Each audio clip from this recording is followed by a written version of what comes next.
Good morning class. This is your social studies class for class 6.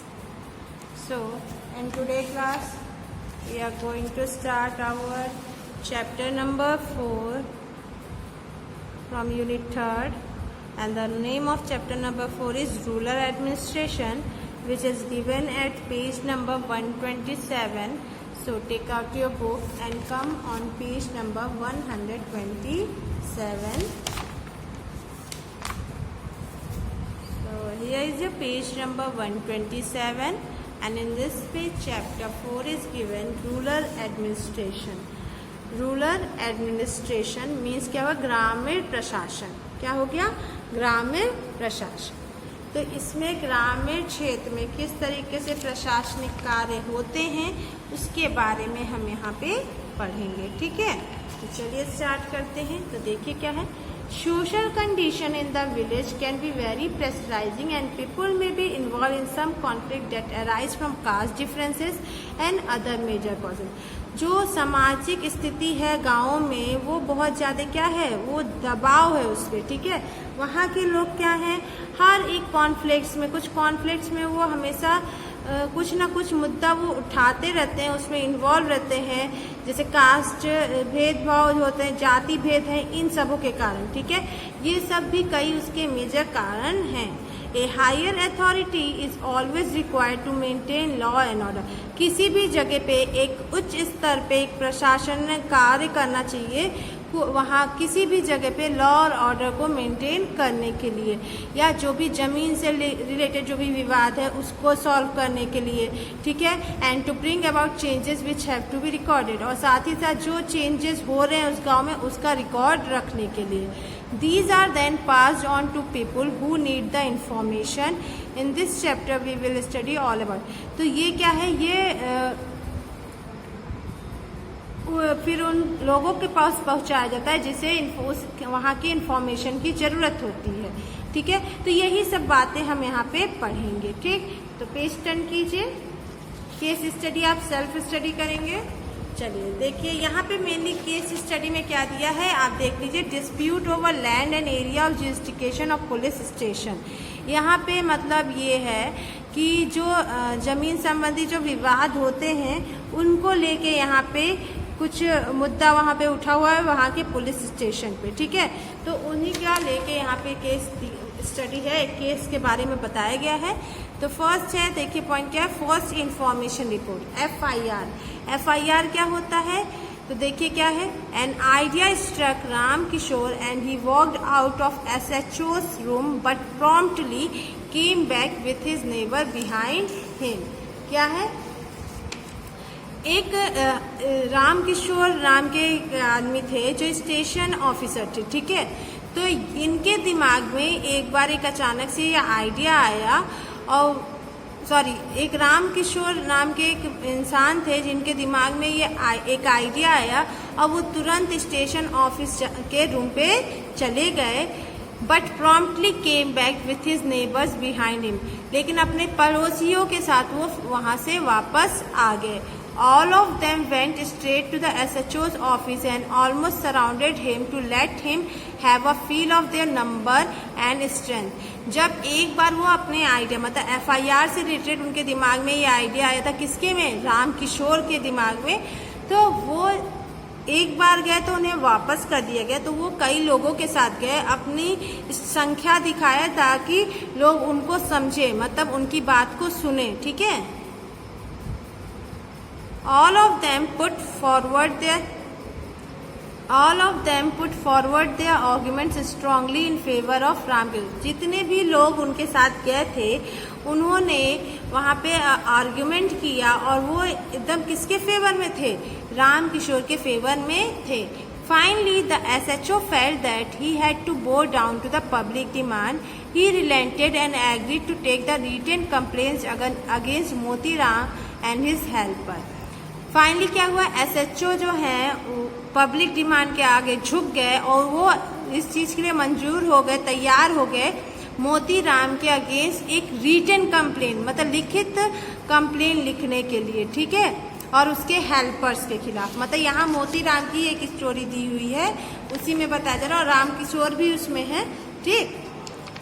तो इसमें क्या है, वो उनके खिलाफ क्या कंप्लेन लिखने के लिए तैयार हो गए। Ram Kishore was told to give in writing whatever had happened and the matter would be investigated into। Ram Kishore उनको लिखित रूप में हर एक चीज बताते हैं, उनसे लिखवाते हैं जो जो चीजें वहाँ पे हुई रहती हैं और किन मैटर पे उन्हें इन्वेस्टिगेशन करना है। He had to get his FIR register, और यहाँ से जब वो लिखित रूप में अपना केस वहाँ पे दर्ज करते हैं तो वो उन्हें FIR वो अपना रजिस्टर्ड कर देते हैं। FIR मतलब फर्स्ट इंफॉर्मेशन रिपोर्ट, जो सबसे प्राथमिक रिपोर्ट दी जाती है स्टेशन में किसी भी केस को लेके, उसे FIR कहते हैं। The SHO also promised them that on the basis of the FIR he would take necessary action।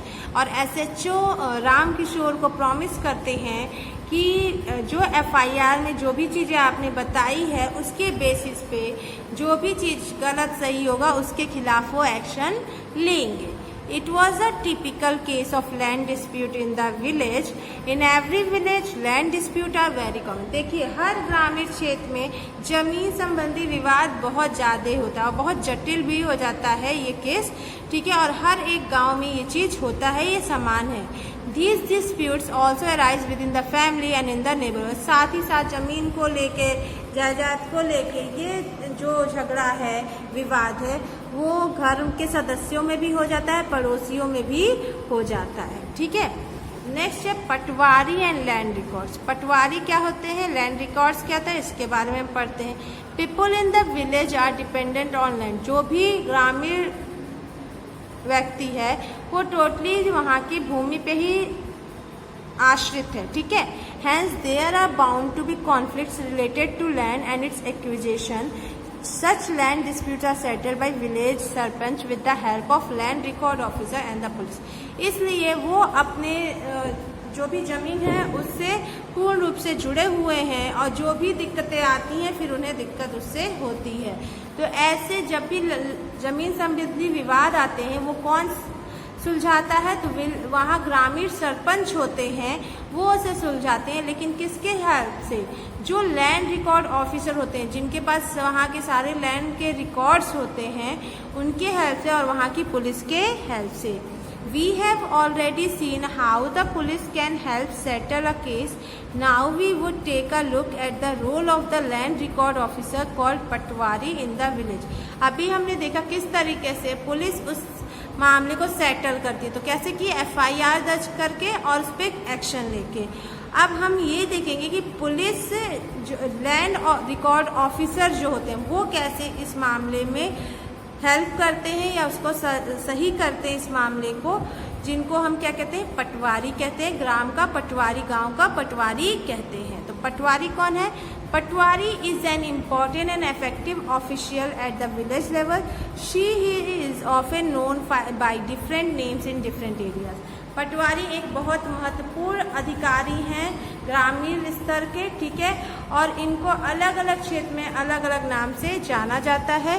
कुछ विलेज में इनको लेखपाल कहा जाता है और कुछ में इनको क्या कहा जाता है, कर्मचारी या विलेज ऑफिसर कहा जाता है, ठीक है।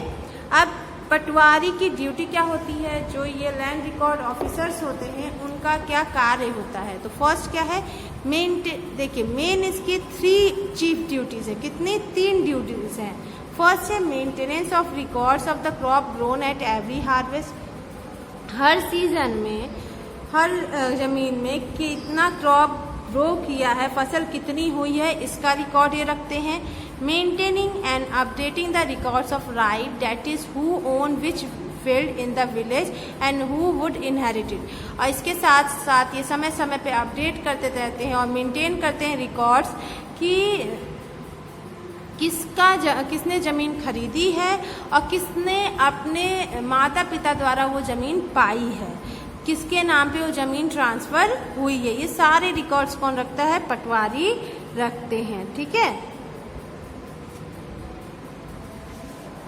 थर्ड है measuring land and organising the collection of land revenue from the farmers. उसके साथ साथ ज़मीनों को नापने का काम भी ये करते हैं कि किसकी ज़मीन कितने फीट में है, स्क्वायर फीट में है, और साथ ही साथ वो भूमि कर जो लगता है उसको कलेक्ट करने का काम भी ये करते हैं। He also provide information to the government about crop based on harvest inspection। इसके साथ साथ जब वो निरीक्षण करते हैं फसलों का तो उससे रिलेटेड जो भी इंफॉर्मेशन रहती है वो सरकार तक पहुंचाते हैं। शी ही क्यों लिखा है? क्योंकि पटवारी या लेखपाल कोई लेडीज भी हो सकती हैं और कोई जेंट्स भी हो सकते हैं। At the time of beginning of settlement of the village, all the lands are measured and allocated a number called खसरा नंबर। देखिए, कहीं पे भी गांव का निर्माण करने से पहले हर एक जमीन को नापा जाता है और उसको एक नंबर दिया जाता है और उस नंबर को क्या कहते हैं? खसरा नंबर। क्या कहते हैं? खसरा नंबर कहते हैं। ठीक है, जैसे यहाँ पे दिया हुआ है, यहाँ चार्ट दिया है, खसरा नंबर 1 2 3, एरिया इतने एकर्स में है, उस जमीन का जो ओनर है उसका नाम, ठीक है, पट्टा होल्डर जो होता है, एरिया कल्टिवेटेड दिस ईयर, मतलब उस एरिया में कौन से अनाज बोए गए हैं, ठीक है, ये सारे डिटेल्स इसमें होते हैं। ठीक है, तो इस तरीके से खसरा नंबर हर जमीन के लिए दिया जाता है। नेक्स्ट है रोल ऑफ तहसीलदार। अब अभी आपने पटवारी पढ़ा, अब तहसीलदार का रोल क्या होता है? The tehsil level administration is headed by the district collector who has revenue officer और tehsildar to oversees the revenue and land matter. Tehsil level जो होता है, स्तर का जो प्रशासन होता है, उसका कौन उस हेड होता है? डिस्ट्रिक्ट कलेक्टर होता है, जो कि रेवेन्यू ऑफिसर होता है, मतलब कर अधिकारी होता है जो कर लेता है, ठीक, जिसे तहसीलदार भी कहा जाता है। ये भूमि से संबंधित मैटर्स पे देखते हैं और साथ ही साथ जो कर लगता है उस पे ये काम करते हैं। ठीक है, the tehsildar is responsible for preparation and maintenance of revenue records, revenue accounts and recovery of government dues from the tehsil apart from supervising the work of the patwari. इनका काम क्या है? ये क्या करते हैं? रिवेन्यू रिकॉर्ड, जो कर संबंधी रिकॉर्ड्स हैं उनको प्रिपेयर करना, उसको मेंटेन करना, फिर उसके अकाउंट को प्रिपेयर करना, फिर गवर्नमेंट जो रिकवरी लेते हैं या उससे जो बचा हुआ है तहसील के बाद उसका रिकॉर्ड बनाना, फिर साथ ही साथ वो पटवारी के भी कार्य का निरीक्षण करते रहते हैं। The tehsildar can hear partition cases, solemnise marriages and also act as treasury officer in some cases. Tehsildar क्या है? वो सुनवाई करते हैं किस पे? जो भी जमीन संबंधी विवाद है, कोई विवाह संबंधी विवाद है, या कोई किसी एक कोष अधिकारी द्वारा तरीके से भी, उस तरीके से भी एक फाइनेंस मिनिस्टर्स के फॉर्म में भी ये काम करते हैं। नेक्स्ट है the police station. Under every police station there are certain area which fall under its jurisdiction. हर पुलिस स्टेशन के अंदर एक निर्धारित एरिया उसके अंदर आता है जहां जितने तक उनको न्याय देखना रहता है। और केसेस चाहे वो चोरी हो, एक्सीडेंट हो, चोट लगी हो, लड़ाई झगड़ा हो, कुछ भी, उस एरिया में ऐसा कोई भी चीज़ होगा तो वो वहाँ पे रजिस्टर कर सकते हैं, उसी एरिया के स्टेशन में रजिस्टर कर सकते हैं जिसके अंतर्गत वो एरिया आ रहा है। It is the responsibility of the respective police station to inquire. और ये पुलिस स्टेशन की रिस्पॉन्सिबिलिटी होती है कि वो उसका जांच पड़ताल करें, उसका निरीक्षण करें और जो केस रिपोर्ट किया गया है उसके खिलाफ एक्शन लें। The SHO is in charge of the police station. Police station का SHO जो होता है वो ऑफिसर इंचार्ज होता है पुलिस स्टेशन का, ठीक है। And along with the police constable is responsible for investigating all incident and taking appropriate action. उनके साथ पुलिस कांस्टेबल होते हैं जो कोई भी घटना का निरीक्षण करते हैं और उस पर सही एक्शन लेते हैं। सारे केसेस जो हैं वो पहले रजिस्टर्ड होते हैं। This mean that the person who is reporting the incident has to registered a report at the police. इसका मतलब ये हुआ जो व्यक्ति इंसिडेंट के बारे में बता रहा है वो सबसे पहले पुलिस स्टेशन में क्या करेगा? रजिस्ट्रेशन कराएगा, रजिस्टर कराएगा वो केस। तब SHO जो है उस केस पे काम करेंगे और उस पर प्रोसीड्यूर स्टार्ट करेंगे। वो कांस्टेबल को उस जगह पे भेजेंगे, वहाँ से इंफॉर्मेशन लाने को कहेंगे और उस इंफॉर्मेशन के आधार पे उसके खिलाफ एक्शन लिया जाएगा, ठीक है। तो ये आपका पुलिस स्टेशन का काम था। अब नेक्स्ट है ए न्यू इनहेरिटेंस लॉ। एक नया इनहेरिटेंस लॉ आया है उसके बारे में देखते हैं। तो देखिए क्या है, Govind Das a peasant who owned about 6 acres of agricultural land in the Patwa district of Bengal had 2 sons and 1 daughter। Govind Das जो है एक क्या है, किसान है जिसके पास 6 एकड़ जमीन है खेती के लिए, और वो कहाँ पे लिया है, पटुआ जिले, बंगाल का पटुआ जिला है, वहाँ पे उन्होंने लिया है। इनके 2 लड़के और 1 लड़की हैं, ठीक है। He got his daughter Mala married off to a primary school teacher. उसने अपने बेटी माला का शादी एक प्राथमिक विद्यालय के शिक्षक से करा दिया। When she was very young, जब वो बहुत अभी छोटी थी, अभी बहुत ज़्यादा एज नहीं हुआ था। लेकिन आज क्या हुआ, अनफॉर्चुनेटली क्या हुआ, माला के हस्बैंड की बस एक्सीडेंट में मौत हो गई, ठीक है, उसके शादी के कुछ दिन बाद ही। As her husband did not leave her with much, Mala along with her young daughter came back to her parents' house। जैसा कि इसे बताया कि उसके हस्बैंड बहुत ज़्यादा समय तक उसके साथ नहीं रहे, इस वजह से माला क्या की, अपने बच्ची को लेके, एक छोटी सी बच्ची को लेके अपने पिता के घर पे आ गई। Her father seeing her daughter plight आज the patwari to enter Mala's name along with the name of his sons in his land record. उसके पिता ने जब अपनी बेटी की हालत देखी तो उसने जो उसकी वसीयत थी उसमें अपने दोनों बेटों के साथ साथ अपनी बेटी का नाम भी उसने डाल दिया।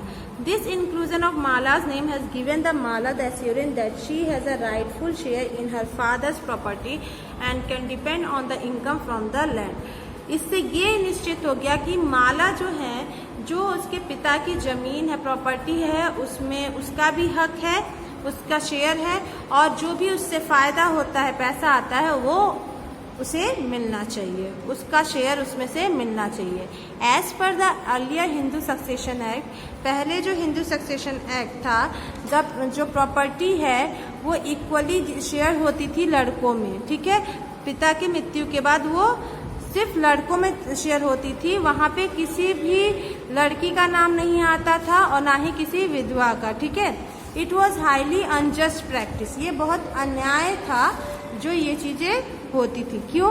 क्योंकि even women work on the field, क्योंकि वहाँ तो महिलाएं भी तो काम करती हैं फील्ड में। This outdated law was amended in 2005।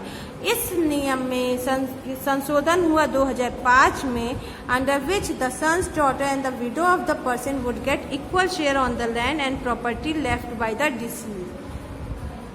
वहाँ ये क्लियर हुआ, लड़के हो या लड़की हो या उस व्यक्ति की विधवा पत्नी हो, उसको उसके जमीन में एक बराबर हिस्सा मिलेगा, ठीक है।